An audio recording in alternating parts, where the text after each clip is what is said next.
નમસ્કાર વિદ્યાર્થી મિત્રો આપણે એરોમેટિસિટીના પહેલા ભાગની અંદર એરોમેટિક કમ્પાઉન્ડ કોને કહેવાય અને કોઈ પણ કમ્પાઉન્ડ એરોમેટિક હોવા અંગેની જે કન્ડિશન્સ છે એનો આપણે વિસ્તૃત અભ્યાસ કર્યો હતો અને કોઈ પણ કમ્પાઉન્ડ્સને ત્રણ વિભાગમાં વહેંચી શકાય.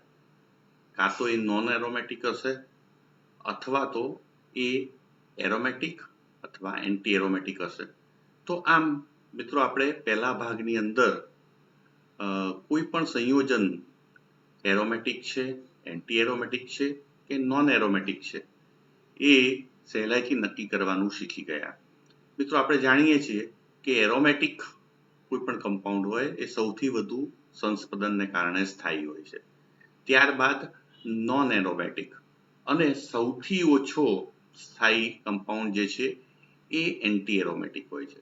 તો આમ સ્ટેબિલિટી જો આપણે આ એરોમેટિસિટીના આધારે નક્કી કરી શકીએ કોઈ પણ કમ્પાઉન્ડની, તો ઘણા બધા પ્રશ્નો જે છે એના ઉત્તર પણ આપણને મળે. તો મિત્રો નેટ સ્લેટની પરીક્ષામાં આપણને આવા ઘણા એપ્લિકેશનો આની એરોમેટિસિટીની એ પૂછાતી હોય છે. તો મિત્રો આપણે એનો વિગતવાર અભ્યાસ કરીશું. તો સૌ પ્રથમ application number 1 two compare dipole moment. તો કોઈ પણ કમ્પાઉન્ડની ડાયપોલ મોમેન્ટ જે છે એ આપણે સહેલાઈથી આ એરોમેટિસિટીના ગુણધર્મોની મદદથી નક્કી કરી શકીએ. મિત્રો આપણે જાણીએ છીએ કે કોઈ પણ કમ્પાઉન્ડ એરોમેટિક, નોન એરોમેટિક કે એન્ટી એરોમેટિક નક્કી કરવા માટેની જે 4 શરતો જે છે એનું પાલન આપણે ચેક કરવાનું થાય. મિત્રો અહીંયા આપણે ડાયપોલ મોમેન્ટને કરવાની છે. મિત્રો આપણે જાણીએ છીએ કે અહીંયા ત્રણ એ, બી અને સી એમ 3 કમ્પાઉન્ડ આપેલા, ત્રણ કીટોનિક કમ્પાઉન્ડ છે અને કાર્બનથી ઓક્સિજન તરફ ઇલેક્ટ્રોન જે છે એ વિદ્યુતઋણતાને કારણે, ઓક્સિજનની વધુ વિદ્યુતઋણતાને કારણે એ તરફ જાય છે અને જેમ આ ખેંચવાની વૃત્તિ ઓક્સિજનની વધુ એમ એની ડાયપોલ મોમેન્ટ વધુ હશે એવું કહી શકીએ. તો મિત્રો ઓક્સિજન તરફ ઇલેક્ટ્રોનનું પ્રસરણ થાય એટલે કે પાઈ ઇલેક્ટ્રોન જે છે એ ઓક્સિજન ઉપર શિફ્ટ થાય તો ઓક્સિજન ઉપર માઇનસ ચાર્જ આવે છે અને કાર્બન ઉપર પ્લસ ચાર્જ આવે છે. મિત્રો દરેક જગ્યાએ કાર્બોનિલ સમૂહનો ઓક્સિજન છે માઇનસ ચાર્જ અને કાર્બન ઉપર પ્લસ ચાર્જ આવે છે. તો મિત્રો એમાંથી આપણને આ 3 નીચેના કાર્બોકેટાયન મળે છે. તો મિત્રો ઓક્સિજનના શિફ્ટ થવાને કારણે જે કાર્બોકેટાયન મળે છે એ જેમ વધુ સ્થિર હશે એ કમ્પાઉન્ડની ડાયપોલ મોમેન્ટ વધુ હશે એવું આપણે કહી શકીએ. એટલે આપણે અહીંયા કાર્બોકેટાયનની સ્થિરતાનો ક્રમ નક્કી કરવાનો અને એ જ ક્રમ એની ડાયપોલ મોમેન્ટનો પણ થશે. તો મિત્રો પહેલો કમ્પાઉન્ડ જે છે કે જે કાર્બોકેટાયન, એમાં કોઈ પણ પ્રકારનું ચક્ર છે. મિત્રો પહેલી શરત ચક્ર છે પણ એમાં કોન્જ્યુગેશન નથી, એટલે બીજી શરતનું પાલન થતું નથી અને પરિણામે આ કમ્પાઉન્ડ જે છે એ નોન એરોમેટિક છે. તો મિત્રો અહીંયા પહેલો કમ્પાઉન્ડ જે છે એ નોન એરોમેટિક છે. બીજો જે કાર્બોકેટાયન મળે છે આપણને, એમાં તમે જોઈ શકો છો કે પ્લસ સિંગલ બંધ અને દ્વિબંધ. મિત્રો તો તમે જોઈ શકો છો કે પ્લસ સિંગલ બંધ અને દ્વિબંધ એક કોન્જ્યુગેશન છે, પહેલું ચક્રીય રચના છે, બીજું કોન્જ્યુગેશનનું પણ પાલન થાય છે, એ બાજુથી છે અને મિત્રો આ બાજુથી પણ છે. તો આ બંને બાજુથી કોન્જ્યુગેશન છે એટલે એનું પાલન થાય છે. તો આપણે કહી શકીએ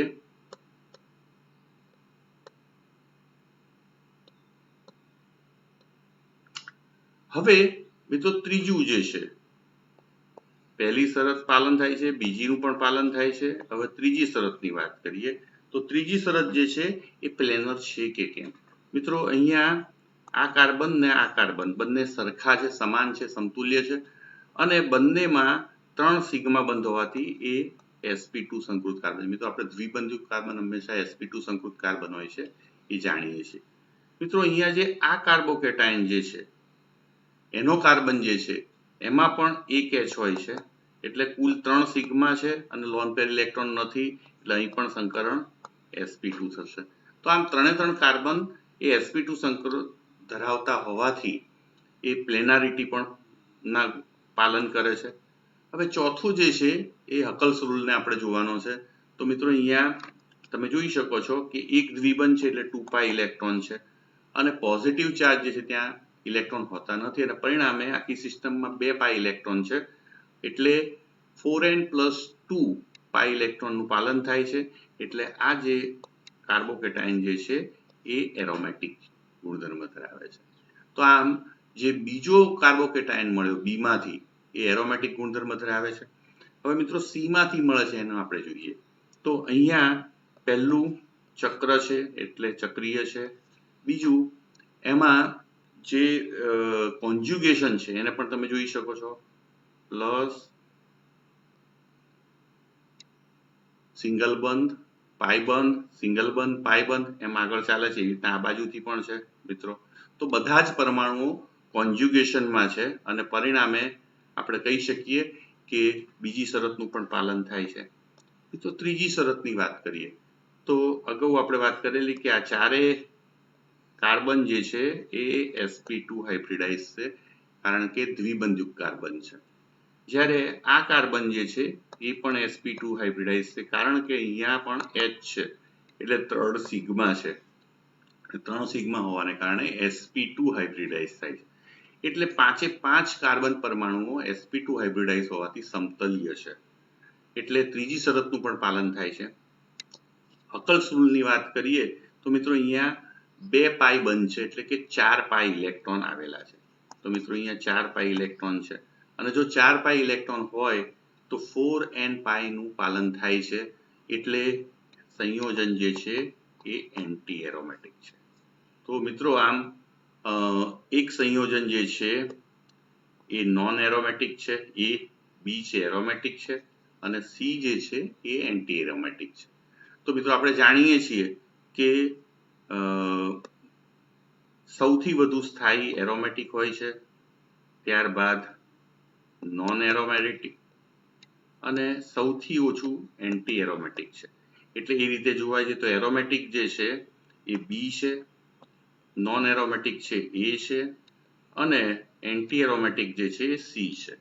તો આમ આપણી જે સ્ટેબિલિટીનો ક્રમ જે છે કાર્બોકેટાયનનો એ આ થશે અને એ જ ક્રમ જે છે એ ડાયપોલ મોમેન્ટનો પણ થશે। તો મિત્રો ડાયપોલ મોમેન્ટનો ક્રમ જે છે એ કાર્બોકેટાયનની સ્ટેબિલિટીનો ક્રમ છે, એટલે બી આ જે કમ્પાઉન્ડ જે છે બી કમ્પાઉન્ડ એ સૌથી વધુ ડાયપોલ મોમેન્ટ ધરાવે છે। તો મિત્રો પહેલી application compare dipole moment, carbonyl આવા ચક્રીય સંયોજનો કીટોન આપ્યા હશે, એમાંથી તમારે કાર્બોકેટાયન બનાવવાના અને એ કાર્બોકેટાયનની સ્થિરતા નક્કી કરવાની, એટલે તમે સહેલાઈથી નક્કી કરી શકશો। મિત્રો બીજી એપ્લિકેશન છે ટુ કમ્પેર એસિડિક સ્ટ્રેન્થ। મિત્રો આપણે જાણીએ છીએ કે કોઈ પણ એસિડ હોય એમાંથી H+ દૂર થાય તો A- મળે છે મિત્રો। તો આ A- જે છે એ કોન્જ્યુગેટેડ બેઝ છે। તો કોન્જ્યુગેટેડ બેઝની સ્થિરતા જેમ વધુ એમ મિત્રો આપણે કહી શકીએ કે એ જે એસિડ જે છે એ વધુ સ્થાયી ગણાય અને વધુ સ્ટ્રેન્થ એની વધુ ગણાય। તો મિત્રો અહીંયા પણ આપણે શું કરીશું તો કે આ H બધા જે છે એ દૂર થાય તો મિત્રો આપણને કાર્બ એનાયન મળે છે મિત્રો। તો કાર્બ એનાયન A માંથી મળતો, બી માંથી મળતો અને સી માંથી મળતો, આ ત્રણે ત્રણ કાર્બ એનાયન જે છે એ આપણે જોઈ શકીએ છીએ મિત્રો।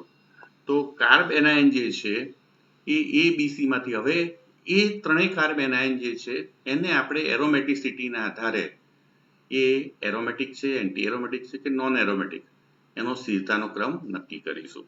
તો મિત્રો પહેલો જે છે કાર્બ એનાયન એ માંથી મળતો, એમાં ચક્રીય રચના છે પણ બીજું કોન્જ્યુગેશન નથી અને પરિણામે આ નોન એરોમેટિક છે મિત્રો। હવે આપણે બીજાની વાત કરીએ મિત્રો, તો બીજું જે છે એમાં તમે જોઈ શકો છો કે ઋણ આયન, પછી સિંગલ બોન્ડ અને પછી દ્વિબંધ, એટલે કે કોન્જ્યુગેશન છે. પહેલું ચક્રીય રચનાનું પાલન થાય છે, બીજું કોન્જ્યુગેશનમાં પણ આ બાજુથી પણ તમે જુઓ છો તો એનું પાલન થાય છે. તો આમ ત્રણે ત્રણ પરમાણુઓ કોન્જ્યુગેશનમાં સામેલ છે અથવા તો સંકળાયેલા છે.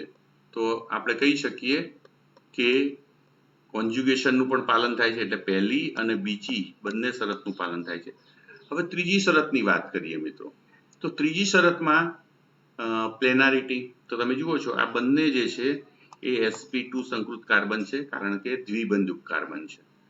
મિત્રો આની વાત કરીએ તો સંસ્પદન દરમિયાન મિત્રો તમે જોઈ શકો છો કે આ જે છે એ અહીંયા આપે છે અને આ અહીંયા આપે છે, એટલે કે કાર્બ એનાયન આમ જોવા જઈએ તો એ ડીલોકલાઇઝ થયેલો છે એના ઇલેક્ટ્રોન યુગ્મ લોન પેર, એટલે લોન પેર જે છે એ સંસ્પદનમાં વપરાયેલા છે. એટલે આ કાર્બન જે છે એમાં 3 સિગ્મા છે, કારણ કે અહીંયા એક H છે, તો મિત્રો એક CH બંધ અને 2 CC બંધ, એમ કરીને 3 સિગ્મા બંધ છે. પણ લોન પેર ઇલેક્ટ્રોન જે છે કાર્બન પરનો એ સંસ્પદનમાં વપરાયેલો હોવાથી ગણાતો નથી, એટલે વત્તા 0 લોન પેર એવું ગણી શકીએ. એટલે કુલ 3 જ રહે છે, એટલે આ સંકરણ કયું થશે? sp2 થશે. તો આમ મિત્રો આપણે કહી શકીએ કે ત્રણે ત્રણ કાર્બન જે છે એ sp2 છે, એટલે સમતલ્યતા પણ પાલન થાય છે. હવે ચોથો મુદ્દો લઈએ આપણે મિત્રો, તો ચોથો મુદ્દો જે છે એ એની હકલ્સ રૂલની વાત કરીએ તો કેટલા પાઈ ઇલેક્ટ્રોન મિત્રો આવેલા છે, તો અહીંયા તમે જુઓ છો 2 પાઈ ઇલેક્ટ્રોન જે છે એ દ્વિબંધના છે, જ્યારે લોન પેર ઇલેક્ટ્રોન મિત્રો સંસ્પદનમાં વપરાય છે, એટલે 2 લોન પેર ઇલેક્ટ્રોનના એમ કરીને કુલ 4 પાઈ ઇલેક્ટ્રોન મિત્રો આમાં આવેલા છે. તો 4 પાઈ ઇલેક્ટ્રોન જો આવેલા હોય તો એવા કમ્પાઉન્ડને 4n2 પાઈ ઇલેક્ટ્રોનનું પાલન કરે છે, એટલે એને કહેવાય છે એન્ટી એરોમેટિક. તો મિત્રો આ કમ્પાઉન્ડ જે છે એ એન્ટી એરોમેટિક છે. હવે આપણે મિત્રો ત્રીજાની વાત કરીએ, તો ત્રીજો જે છે કમ્પાઉન્ડ સી, એમાંથી જે કાર્બ એનાયન મળેલો છે એ કાર્બ એનાયન તમે જુઓ છો તો 5 સભ્યોની રિંગ છે, એટલે રિંગ હોવાને કારણે પહેલી શરતનું પાલન થાય છે. બીજી શરતમાં તમે જોઈ શકો છો કોન્જ્યુગેશન, તો કોન્જ્યુગેશનમાં પણ તમે મિત્રો જુઓ છો કે સૌથી પહેલા જે ઋણ વીજભાર છે, પછી સિંગલ બંધ, દ્વિબંધ, સિંગલ બંધ, દ્વિબંધ, સિંગલ બંધ અને ઋણ વીજભાર. આ બાજુથી કરીએ તો પણ આવે છે. તો મિત્રો બંને તરફથી કોન્જ્યુગેશન શક્ય છે, એટલે 5 પરમાણુઓ જે રિંગના જે છે એ કોન્જ્યુગેશનમાં સામેલ છે, અને પરિણામે અહીંયા બીજી શરતનું પણ મિત્રો પાલન થાય છે. ત્રીજી શરતની વાત કરીએ પ્લેનારિટી, તો 4 કાર્બન જે છે મિત્રો એ sp2 સંકૃત કાર્બન છે જે દ્વિબંધ ધરાવતા, જ્યારે આ કાર્બ એનાયનનો જે કાર્બન જે છે એ મિત્રો 3 સિગ્મા ધરાવે છે, કારણ કે અહીંયા H હોય છે, પણ એના પાઈ ઇલેક્ટ્રોન છે મિત્રો, એ પાઈ ઇલેક્ટ્રોન એ લોન પેર બોન્ડ પેરમાં કન્વર્ટ થાય છે અને બોન્ડ પેર લોન પેરમાં, એટલે કે સંસ્પદનમાં વપરાય છે, અને પરિણામે એને આમાં ગણવામાં આવતા નથી. એટલે 3 સિગ્મા વત્તા 0 લોન પેર, એટલે કુલ 3 જ થશે, અને પરિણામે સંકરણ જે છે એ sp2 થશે. તો કાર્બ એનાયનનો કાર્બન જે છે એનું સંકરણ પણ sp2 છે. આમ 5 sp2 હોવાથી ત્રીજી શરતનું પણ પાલન થાય છે મિત્રો. હવે આપણે ચોથી શરતની વાત કરીએ, તો મિત્રો ચોથી શરત જે છે એ હકલ્સ રૂલની ચકાસણી છે. તો મિત્રો આપણે જાણીએ છીએ કે અહીંયા 2 પાઈ આવેલા છે ઇલેક્ટ્રોન, તો 2 પાઈ ઇલેક્ટ્રોન 2 પાઈ બંધ છે, એટલે કુલ 4 પાઈ ઇલેક્ટ્રોન થાય મિત્રો. તો અહીંયા જે છે એ 4 પાઈ ઇલેક્ટ્રોન છે, અને બીજા વત્તા 2 ઇલેક્ટ્રોન જે છે એ લોન પેર ઇલેક્ટ્રોન છે. એટલે કુલ જે છે એ 6 પાઈ ઇલેક્ટ્રોન સંસ્પંદનમાં વપરાતા હોય છે અને પરિણામે એ જે છે 2n પ્લસ 2 4n પ્લસ 2 પાઈ પ્રમાણે એ એરોમેટિક ગુણધર્મ ધરાવે છે. તો મિત્રો આમ એ જે છે એ નોન એરોમેટિક છે, બી જે છે એ એન્ટી એરોમેટિક છે અને સી જે છે એ એરોમેટિક છે. તો આમ એરોમેટિક વાળું કાર્બેનાઇન છે સૌથી વધુ સ્થાયી છે. એટલે કોન્જ્યુગેટેડ બેઝ જે છે આપણો કાર્બેનાઇન એ સી વાળો વધુ સ્થાયી છે. એટલે સી સૌથી વધુ એસિડિક ગુણધર્મ ધરાવશે એવું આપણે કહી શકીએ. એટલે આપણે જાણીએ છીએ કે એરોમેટિક એ નોન એરોમેટિક કરતા વધુ સ્થાયી હોય છે અને એના કરતા એન્ટી એરોમેટિક ઓછો સ્થાયી હોય છે. તો એ ક્રમને વાત કરીએ તો અહીંયા સી આવશે, પછી આવશે નોન એરોમેટિક એટલે એ અને પછી આવશે બી. તો આ મિત્રો આ જે છે એ એસિડિક સ્ટ્રેન્થ એ કોઈ પણ એસિડની એસિડિક સ્ટ્રેન્થ જો આપણે નક્કી કરવી હોય તો આપણે આ રીતે કરી શકીએ છીએ. તો C is greater than A is greater than B એ એસિડિક સ્ટ્રેન્થ થાય. તો જ્યારે પણ એસિડિક સ્ટ્રેન્થ નક્કી કરવાની પૂછવામાં આવે તમે તો હાઇડ્રોજનને તમારે દૂર કરવાનો, H+ દૂર થાય એટલે એમાંથી એનો કોન્જ્યુગેટેડ બેઝ કાર્બેનાઇન મળશે અને આ કાર્બેનાઇન જે છે એની એરોમેટિસિટીના આપણા જે નિયમ મુજબ એ નોન એરોમેટિક, એન્ટી એરોમેટિક કે એરોમેટિક છે નક્કી કરી દેવાનું અને પછી એના આધારે કાર્બેનાઇનનો ક્રમ નક્કી કરવાનો. જે કાર્બેનાઇન વધુ સ્થાયી એ એસિડ એનો ઓરિજિનલ એસિડ જે છે વધુ સ્ટેબલ હશે અથવા તો એની એસિડિક સ્ટ્રેન્થ વધુ હશે. ત્યારબાદ મિત્રો two compare reaction towards AgNO3. AgNO3 સાથેના રિએક્શનની ઝડપ કયા કમ્પાઉન્ડની વધુ હશે? મિત્રો આપણે જાણીએ છીએ કે કોઈ પણ ક્લોરિનયુક્ત સંયોજન હોય એ AgNO3 સાથે રિએક્શન કરી અને એના સિલ્વર ક્ષાર આપે છે, AgCl, AgBr અને AgI. તો મિત્રો કોઈ પણ હેલોજન કમ્પાઉન્ડ જે છે એ સૌ પ્રથમ R+ અને X- એટલે કે આ જે છે એ આમાં X જે છે ઇલેક્ટ્રોન લઈ જાય છે બંધના અને આપણને આ જે છે એ કાર્બોકેટાઇન મળે છે અને મિત્રો જે X છૂટો પડ્યો એ સિલ્વર આયન સાથે સંયોજાઈ અને AgX ના પ્રેસિપિટેટ આપે છે મિત્રો. તો જે AgX તરીકે જો ક્લોરીન હોય તો AgCl ના વ્હાઇટ પ્રેસિપિટેટ મળે છે. જો Br હોય તો AgBr ના પેલ યલો પ્રેસિપિટેટ મળે છે અને જો I હોય તો AgI ના ડાર્ક યલો આપણને પ્રેસિપિટેટ મળતા હોય છે. તો મિત્રો આ સૌથી વધુ પ્રેસિપિટેટ ઝડપી શામાંથી મળશે? તો કે જો X જેટલો ઝડપી થાય એટલો. જો X ઝડપી ક્યારે થાય કે આ કાર્બોકેટાઇન સ્થાયી હોય. તો આનો અર્થ એમ થયો કે કોઈ પણ હેલાઇડ સંયોજન જે છે એ જેટલો ઝડપથી કાર્બોકેટાઇન આપશે અને વધુ સ્થાયી કાર્બોકેટાઇન આપશે એ વધુ પ્રેસિપિટેટ આપશે સિલ્વર હેલાઇડના. તો આમ અહીંયા આપણે મિત્રો બહુ સહેલાઈથી કહી શકીએ કે આ 3 કાર્બોકેટાઇન જે મળે છે એમાંથી કોણ વધુ સ્થાયી છે એ આપણને આપશે. તો મિત્રો અહીંયા કાર્બોકેટાઇનની સ્થિરતા ઉપર આ બધો આધાર છે. તો હવે સૌથી પહેલું જે છે એ પહેલાની વાત કરીએ તો એમાં રિંગ છે મિત્રો, પહેલી શરતનું પાલન થાય છે. પણ મિત્રો આમાં કોન્જ્યુગેશન નથી એટલે બીજી શરતનું પાલન થતું નથી એટલે આ નોન એરોમેટિક કમ્પાઉન્ડ છે આ કાર્બોકેટાઇન. હવે બીજા કાર્બોકેટાઇનની વાત કરીએ તો બીજો કાર્બોકેટાઇન જે છે એમાં મિત્રો આપણે જાણીએ છીએ કે પ્લસ આયન ઉપર પ્લસ ચાર્જ છે, પછી સિંગલ બંધ અને દ્વિબંધ. એવી રીતે આ બાજુથી કરીએ તો સિંગલ બંધ અને દ્વિબંધ. 3 પરમાણુઓ જે છે એ કોન્જ્યુગેશનમાં છે એટલે આપણે કહી શકીએ કે રિંગ પણ છે કોન્જ્યુગેશન પણ છે. ત્રીજી શરત છે મિત્રો એ છે પ્લેનારિટીની. તો આ બંને કાર્બન જે છે એ sp2 છે કારણ કે દ્વિબંધુ કાર્બન છે. જ્યારે આ જે છે એમાં પણ એક H હોવાથી 3 સિગ્મા ધરાવે છે એટલે આ પણ sp2 છે. તો કાર્બોકેટાયન હંમેશા sp2 હાઇબ્રિડાઇઝ હોય છે. એટલે અહીંયા આપણે કહી શકીએ કે 3 3 છે એટલે ત્રીજી શરતનું પણ પાલન થાય છે.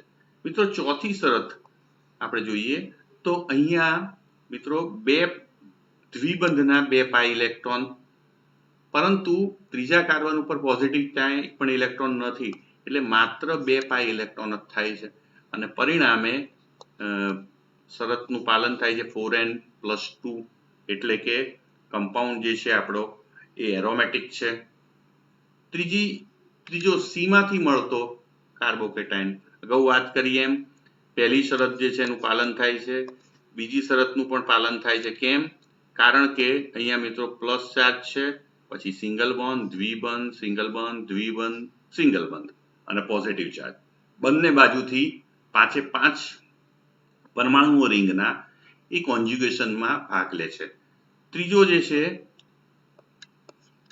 5 પૈકીના 4 કાર્બન જે છે મિત્રો અગાઉ આવી ગયેલું છે આપણને એ બધા જ sp2 કાર્બન છે સંકૃત છે, જ્યારે કાર્બોકેટાયન પણ sp2 સંકૃત છે.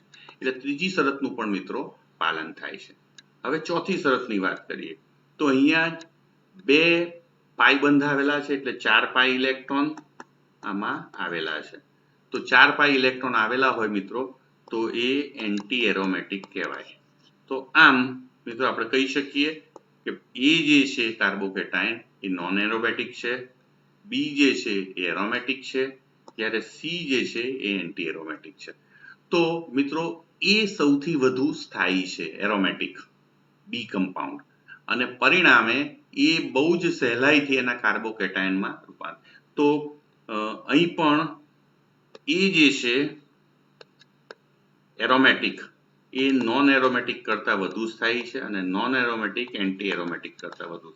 તો આના આધારે આપણે જો જોવા જઈએ તો બી જે છે એ સૌથી વધુ સ્થાયી છે, એના નોન એરોમેટિક જે છે એ છે અને સૌથી સી. તો આમ B is greater than C is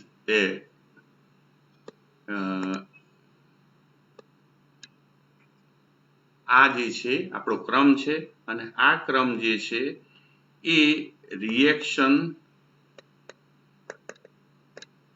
towards AgNO3. તો સૌથી વધુ ઝડપથી કોણ કરશે? બી કરશે. કેમ? કારણ કે એનો કાર્બ એનાયન જે છે એ સૌથી વધુ સ્થાયી છે અને પરિણામે Cl ઝડપથી છૂટો પડશે અને Ag+ સાથે સહેલાઈથી સંકળાશે. મિત્રો ચોથું છે two compare reactivity towards acid. મિત્રો કોઈ પણ એસિડ જે છે, એસિડ દાખલા તરીકે કોઈ પણ HX લઈએ, HCl, HBr કોઈ પણ એવી રીતે H2SO4, H3PO, ફોસ્ફોરિક એસિડ, આ બધામાંથી આપણને H+ મળે છે. અહીંયા મિત્રો તમારા જે ABC 3 કમ્પાઉન્ડ આપેલા છે, આ 3 કમ્પાઉન્ડ જે છે they are alcohols. તો આલ્કોહોલ જે છે એ એસિડની હાજરીમાં H+ ની હાજરીમાં મિત્રો સૌપ્રથમ ROH2+ અને પછી H2 દૂર થવાથી કાર્બોકેટાયનમાંથી મળે છે.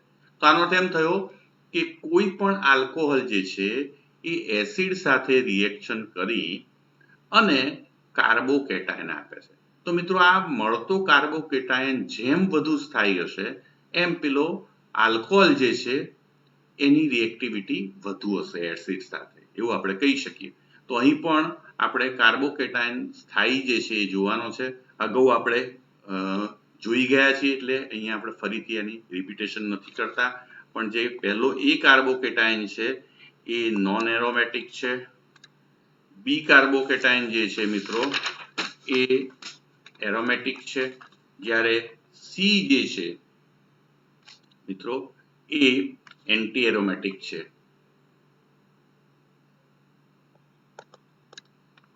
તો એ રીતે જોવા જઈએ તો આપણે બહુ સહેલાઈથી કહી શકીએ છીએ કે બી જે છે એ સૌથી વધુ સ્થાયી છે, ત્યારબાદ નોન એરોમેટિક જે છે એ, અને પછી સૌથી અસ્થાયી સી છે. તો આમ રિએક્ટિવિટી જે છે ટોવર્ડ્સ એસિડ એનો ક્રમ જે છે સૌથી વધુ બી છે મિત્રો. તો બી જે છે એ સૌથી વધુ એસિડ સાથે ઝડપથી રિએક્શન કરશે. તો બી આલ્કોહોલ જે સૌથી વધુ એસિડ. તો આમ મિત્રો આપણે બહુ સહેલાઈથી કાર્બોકેટાયન જે છે એના સ્થાયિત્વના આધારે એસિડ પ્રત્યેની રિએક્ટિવિટી નક્કી કરી શકીએ. મિત્રો પાંચમું જે છે એ to compare rotational energy barrier. મિત્રો અહીંયા જે કમ્પાઉન્ડ આપેલા છે, બે આપેલા છે, એક એક્સ આપેલો છે અને બીજો વાય આપેલો છે. મિત્રો આ બંને કમ્પાઉન્ડમાં બે રીંગો, એરોમેટિક રીંગો એકબીજા સાથે દ્વિબંધથી જોડાયેલી છે.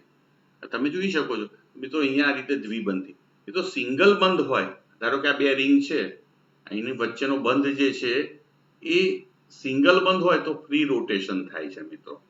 પણ સિંગલ બંધ ના હોય તો દ્વિબંધ હોય તો એ ફ્રી રોટેશન કરી શકતી નથી, એટલે કે રોટેશન રિસ્ટ્રિક્ટેડ હોય છે. એટલે જો આ રોટેશનનો એનર્જી બેરિયર મારે તોડવો હોય, એટલે કે દ્વિબંધ તોડવો હોય, તો હું દ્વિબંધ તોડી શકું તો જ આ ફ્રી રોટેશન થઈ શકે. તો આને કહેવામાં આવે છે રોટેશનલ એનર્જી બેરિયર, દ્વિબંધને તોડવા માટે જરૂરી શક્તિ કે જેને કારણે ફ્રી રોટેશન સહેલાઈથી થઈ શકે.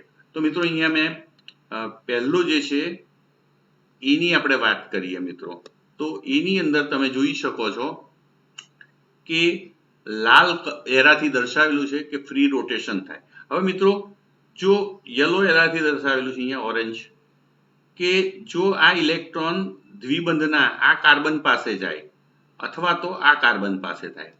હવે બંને રિંગ જે છે એ સેમ છે, આ રિંગ અને આ રિંગ બંને સરખી છે, અને પરિણામે કોઈ પણ રીતે ઇલેક્ટ્રોન શિફ્ટ થાય. મિત્રો જો ઉપરની તરફ જાય તો અહીંયા ઋણ વીજભાર આવે છે કાર્બન ઉપર અને નીચે ધન વીજભાર આવે છે. તો આ કમ્પાઉન્ડ આપણને મળે છે. તો બંને રિંગ જે છે એ સેમ હોવાને કારણે કોઈ પણ રીતે ઇલેક્ટ્રોન મુવમેન્ટ થાય. જો ઇલેક્ટ્રોન ઉપરની રિંગ પર જાય અથવા તો નીચેની રિંગ પર આવતા હોય બંધના બ્રેકઅપ દરમિયાન, તો એક જ પ્રકારની પ્રોડક્ટ આપણને મળે છે મિત્રો. હવે આપણે આ બાજુ વાત કરીએ વાયની. તો વાયમાં શું થાય છે મિત્રો? તો વાયમાં જો બ્રેકઅપ એ પ્રકારે થાય, એટલે કે એ પ્રકારે, એટલે કે ઉપરની તરફ જાય પંચકોણ વાળી રિંગમાં મિત્રો, નીચેની તરફ જાય તો આપણને એ પ્રકારે જો બ્રેકઅપ થાય તો આપણને આ આયન મળે છે. અને જો બી પ્રકારે બ્રેકઅપ થાય, એટલે કે ઉપરની રિંગ તરફ ઇલેક્ટ્રોનનું મુવમેન્ટ થતું હોય તો આપણને આ બી પ્રકારનું કમ્પાઉન્ડ મળે છે. હવે મિત્રો અહીંયા તમે જોશો તો હું તમને બતાવું છું કે ઉપરની તરફ આ જે છે આ ઉપરની તરફ એક રિંગ છે અને નીચેની તરફ એક રિંગ છે. બે રિંગ એરોમેટિક છે. એવી રીતે અહીંયા પણ ઉપરની તરફ એક રિંગ છે અને નીચેની તરફ પણ એક રિંગ છે. અહીંયા પણ ઉપરની તરફ એક રિંગ છે અને નીચેની તરફ એક રિંગ છે. તો આમ આ જે રિંગો આવેલી છે એની ઇન્ડિવિજ્યુઅલ એરોમેટિસિટી આપણે નક્કી કરી દેવાની. તો મિત્રો જો હું આ પહેલાની વાત કરું તો તમે જુઓ છો તો આ જે પહેલી રિંગ જે છે મિત્રો એમાં 5 સભ્યોની રિંગ છે અને ઋણ વીજભાર છે. એટલે એરોમેટિસિટીની વાત કરીએ જો એની, તો 4 પાઈ ઇલેક્ટ્રોન છે એમાં અને 2 ઇલેક્ટ્રોન જે પેલા ઋણ વીજભારના કાર્બેનાઇનના છે એના થાય. એમ કુલ 6 ઇલેક્ટ્રોન થાય છે. એટલે આ કમ્પાઉન્ડ જે છે એ મિત્રો એરોમેટિક બને. એટલે ઉપરની રિંગ જે છે એરોમેટિક છે. મિત્રો હવે નીચેની રિંગની વાત કરીએ આપણે. તો નીચેની રિંગ જે છે એ મિત્રો તમે જોઈ શકો છો કે 5 સભ્યોની રિંગ છે અને પોઝિટિવ ચાર્જ છે. એટલે મિત્રો પોઝિટિવ ચાર્જ પર ઇલેક્ટ્રોન હોતો નથી, એટલે 4 રીંગો 4 જ થયા આમાં, તો 4 પાઈ ઇલેક્ટ્રોન થયા આમાં અને પોઝિટિવ ચાર્જ છે, એટલે આ જે છે કમ્પાઉન્ડ એ એન્ટી એરોમેટિક બને છે. તો નીચેની રિંગ એન્ટી, તો બે રિંગ આવેલી છે દ્વિબંધ તૂટવાથી જે આપણને આ આયન મળે છે એમાં બે રિંગ આવેલી છે અને બે રિંગ પૈકીની એક જે છે એ એરોમેટિક છે અને બીજી એન્ટી એરોમેટિક છે. હવે મિત્રો વાયમાંથી જે મળે છે એની આપણે ચર્ચા કરીએ. તો વાયમાંથી જે પહેલો કમ્પાઉન્ડ મળે છે એ એ રિંગ, એમાં તમે જોઈ શકો છો કે 5 સભ્યોની રિંગ છે અને પ્લસ ચાર્જ છે, એટલે એ એન્ટી એરોમેટિક થશે. નીચે 3 સભ્યોની રિંગ છે અને ઋણ વીજભાર છે, એટલે 2 ઇલેક્ટ્રોન વત્તા પેલા 2 ઇલેક્ટ્રોન 4 ઇલેક્ટ્રોન થાય, એટલે આ એન્ટી એરોમેટિક થાય. નીચેના બી કમ્પાઉન્ડની વાત કરીએ, બી પ્રકારના વિભેદનથી મળતા, તો એમાં ઉપરની રિંગ એરોમેટિક છે અને નીચેની રિંગ પણ એરોમેટિક છે. તો આમ અહીંયા જે બે આપણને રિંગ મળે છે મિત્રો, એમાંની જે ઉપરની રિંગ, ઉપરનો કમ્પાઉન્ડ જે છે એ પ્રકારના વિભેદનથી મળતો કમ્પાઉન્ડ, એની બંને રિંગ એન્ટી એરોમેટિક છે. જ્યારે બી જે મળે જે છે એમાં બંને રિંગ એરોમેટિક છે. તો આમ કુલ 3 આપણને મળે છે. એક્સ માંથી 1 મળે છે અને વાય માંથી 2 મળે છે આપણને. એમાં સૌથી સ્થાયી જે છે આ બી ને કારણે મળતું છે કે જેમાં બંને એરોમેટિક. તો બે રિંગ એરોમેટિક ઉત્પન્ન થતી હોય બંધના વિભાજનથી, એવું ઝડપથી થાય છે. એટલે આપણે કહી શકીએ કે વાય કમ્પાઉન્ડ જે છે એ ઝડપથી આમાં કન્વર્ટ થાય છે, એટલે એને તોડવા માટે જરૂરી શક્તિ ઓછી હશે, આપણે એવું કહી શકીએ. તો જેમ બંને રિંગ જોડાયેલી એ એરોમેટિક હોય તો એ આયન જે છે સ્ટેબલ હશે અને સ્ટેબલ ઝડપથી અને સહેલાઈથી બને, અને પરિણામે વાયનું જે બંધ તૂટે છે પાઈ બંધ એ સહેલાઈથી તૂટે છે, જ્યારે એક્સનો પાઈ બંધ જે છે, બે રિંગો એરોમેટિક નથી મિત્રો, અહીંયા એક એરોમેટિક છે ને બીજી એન્ટી એરોમેટિક છે, અને પરિણામે જે એક્સ જે છે એને તોડવા માટે વધુ શક્તિની જરૂર પડે છે બંધને. તો આમ કહી શકીએ કે રોટેશનલ એનર્જી બેરિયર જે છે એ એક્સ તોડવા માટે વધુ જોઈએ છે અને વાયને તોડવા માટે ઓછો જોઈએ છે. તો આમ એક્સ ને વાય બે કમ્પાઉન્ડમાં એક્સ કમ્પાઉન્ડ જે છે એનો એનર્જી બેરિયર વધુ છે, એને તોડવા માટે વધુ શક્તિની જરૂર પડે છે, જ્યારે વાય જે છે સહેલાઈથી તોડાય અને આ સ્ટેબલ આપણા કમ્પાઉન્ડ કે જે બંને એરોમેટિક રિંગ ધરાવે છે, મોસ્ટ સ્ટેબલ છે, એમાં કન્વર્ટ થાય છે. તો આમ મિત્રો આપણે પાંચમું એપ્લિકેશન જોઈ. છઠ્ઠી એપ્લિકેશન મિત્રો, હવે આપણે છઠ્ઠી એપ્લિકેશનનો અભ્યાસ કરીએ. તો મિત્રો છઠ્ઠી એપ્લિકેશન છે which of the following is unstable at room temperature.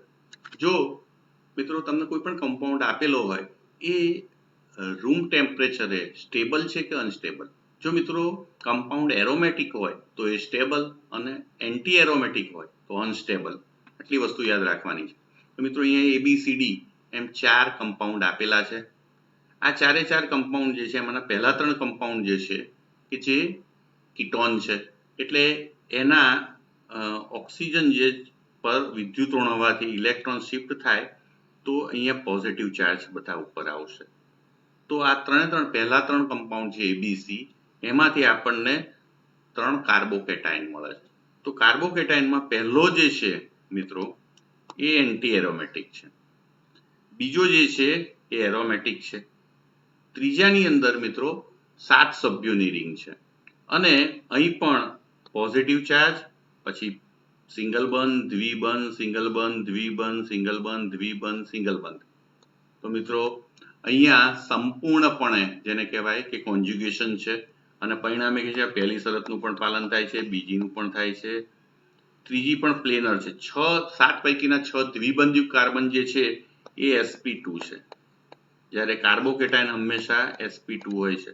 એટલે અહીંયા બધા જે છે એ પણ sp2 છે, એટલે આ જે છે એમાં 3 દ્વિબંધના 6 પાઈ ઇલેક્ટ્રોન, એટલે એ પણ એરોમેટિક ગણી શકાય મિત્રો. ડી જે છે એમાં 4 ઇલેક્ટ્રોન આવેલા છે, પાઈ ઇલેક્ટ્રોન. અહીં પણ 3 શરતોનું પાલન થાય છે, એટલે આ જે છે એ એન્ટી એરોમેટિક થશે કારણ કે 4 પાઈ ઇલેક્ટ્રોન છે એની અંદર. તો આ મિત્રો એ અને ડી જે છે એન્ટી એરોમેટિક છે, જ્યારે બી અને સી જે છે એરોમેટિક છે. એટલે આપણે એમ કહી શકીએ કે બી અને સી જે છે એ રૂમ ટેમ્પરેચરે સ્ટેબલ છે, જ્યારે એ અને ડી જે છે એ અનસ્ટેબલ છે. તો આમ મિત્રો આપણે એરોમેટિક કમ્પાઉન્ડ જે છે, કોઈ પણ સંયોજન જે છે એને એરોમેટિક, નોન એરોમેટિક, એન્ટી એરોમેટિકમાં વિભેદિત કરી શકીએ, અને ત્યારબાદ એ કમ્પાઉન્ડ કે આયન જે છે એની સ્ટેબિલિટીના આધારે આપણે જુદી જુદી એપ્લિકેશન એની કરી શકીએ છીએ મિત્રો. તો ફરી આવા જ અગત્યના ટોપિક સાથે ફરી મળીશું. ત્યાં સુધી રજા આપશો. નમસ્કાર.